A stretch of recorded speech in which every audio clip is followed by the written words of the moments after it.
Welcome to Telugu one. ఆయన ప్రభుత్వ ప్రధాన కార్యదర్శి, 200 మంది ఐఏఎస్ అధికారులకు బాస్.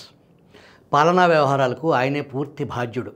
ఎన్నికల సమయంలో ముఖ్యమంత్రి కంటే ఆయనే పవర్ఫుల్. అటువంటి వ్యక్తి పేదల అసెంట్ భూములను అక్రమంగా కాజేశారనే ఆరోపణలు ఎదుర్కొంటూ ఉక్కిరి బిక్కిరి అవుతుంటే అయ్యో అన్నవారే లేరు. అధికార పార్టీ నుంచి మద్దతే లేదు. వందల ఎకరాల భూములకు సంబంధించి ప్రతిపక్షాల నుంచి తీవ్ర విమర్శలు ఎదుర్కొంటున్న రాష్ట్ర ప్రభుత్వ ప్రధాన కార్యదర్శి డాక్టర్ కెఎస్ జవహర్ రెడ్డికి ఎటువైపు నుంచి మద్దతు దొరక్క ఒంటరిగా మిగిలిపోయారు. ముఖ్యమంత్రిగా వైఎస్ జగన్మోహన్ రెడ్డి బాధ్యతలు స్వీకరించిన తర్వాత అదే సామాజిక వర్గానికి చెందిన డాక్టర్ కెఎస్ జవహర్ రెడ్డిదే హావా. ఆయన ఇష్ట ప్రకారం తిరుమల తిరుపతి దేవస్థానం ఎగ్జిక్యూటివ్ అధికారిగా వెళ్ళారు. కరోనా సమయంలో హెల్త్ సెక్రటరీగా బాధ్యతలు నిర్వహిస్తున్నప్పటికీ టీటీడీని ఆయన వదలలేదు. ఆ తరువాత మిగిలిన సీనియర్లు డాక్టర్ గిరిధర్, నీరబ్ కుమార్ ప్రసాద్, పూనం మాలకొండయ్య, కరికెల్ వలివెలను కాదని ప్రధాన కార్యదర్శిగా జవహర్ రెడ్డిని జగన్మోహన్ రెడ్డి నియమించారు. జగన్ మెచ్చిన విధంగా పాలన చేయించటంలో విజయవంతమయ్యారు. అయితే వైసీపీ నేతల కోసం చేసిన దళితుల భూ హక్కుల జీవోను తన కోసం కూడా తన వారి కోసం కూడా వినియోగించుకున్నారనే ఆరోపణలతో అభాసుపాలయ్యారు.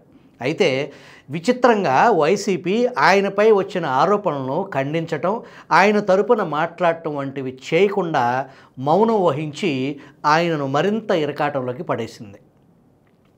ఏం జరుగుతుందో చూద్దాం అని గమనిస్తున్న ఇతర ఐఏఎస్లు. వైసీపీ ప్రభుత్వంలో రాష్ట్రంలో ఐఏఎస్లు, ఐపీఎస్ అధికార సంఘాలు చాలా యాక్టివ్. ప్రభుత్వంలోని అధికారుల తప్పులపై ప్రతిపక్షాల ఆరోపణలు గుప్పిస్తే వెంటనే ఈ సంఘాలు రంగంలోకి దిగి పత్రికా ప్రకటనలు జారీ చేయటం అలవాటు చేసుకున్నాయి. జరిగింది తప్పా ఒప్పా అని చూడకుండా ప్రభుత్వ పెద్దల ప్రాపకం కోసం రోడ్డెక్కేయటం వల్ల పలు సందర్భాల్లో విమర్శల పాలైనా కూడా వెనక్కి మాత్రం ఈ సంఘాలు తగ్గలేదు. అయితే విచిత్రంగా రాష్ట్ర పరిపాలనాధికారి అయిన ప్రధాన కార్యదర్శిపై విమర్శలు వస్తుంటే మాత్రం సంబంధిత ఐఏఎస్ల సంఘం ఇంతవరకు నోరు మెదపలేదు, ఖండించే ప్రయత్నం చేయలేదు, కనీసం వివరణ ఇచ్చే ప్రయత్నం కూడా చేయలేదు. రాష్ట్ర పరిపాలనాధికారి అయిన ప్రధాన కార్యదర్శిపై విమర్శలు వస్తుంటే సంబంధిత ఐఏఎస్ల సంఘం ఇంతవరకు నోరు మెదపలేదు, ఖండించే ప్రయత్నం లేదు, కనీసం వివరణ ఇచ్చే ప్రయత్నం కూడా చేయలేదు. చివరకు తనపై వచ్చిన ఆరోపణలకు తానే స్వయంగా జవహర్ రెడ్డి వివరణ, ఖండన ఇచ్చుకోవాల్సిన దుస్థితిలో ప్రధాన కార్యదర్శి చిక్కుకుపోయారు. ఈ ఆరోపణలపై విచారణకు సిద్ధమని ధైర్యం చేయకుండా ఆరోపణలు చేసిన వారిపై చర్యలు తీసుకుంటామని, లీగల్ నోటీసులు ఇస్తామని బెదిరించే ప్రయత్నం చేయటం ద్వారా మరింత అభాసుపాలయ్యారు.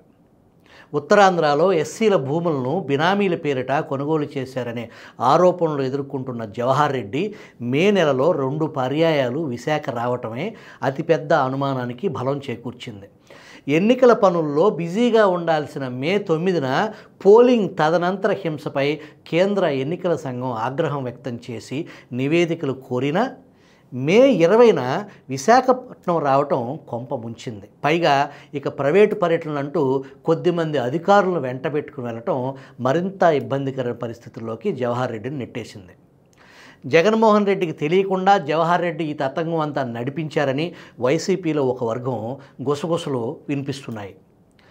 జగన్ రెడ్డికి తెలిస్తే జగన్కు కూడా వాటా ఇవ్వాలి, నాకు వాటా ఇవ్వకుండా ఇంత పెద్ద భూ కుంభకోణం చేయటం ఏంటి అని జగన్మోహన్ రెడ్డి కోపంగా ఉన్నారని విశ్వసనీయ సమాచారం. That's all.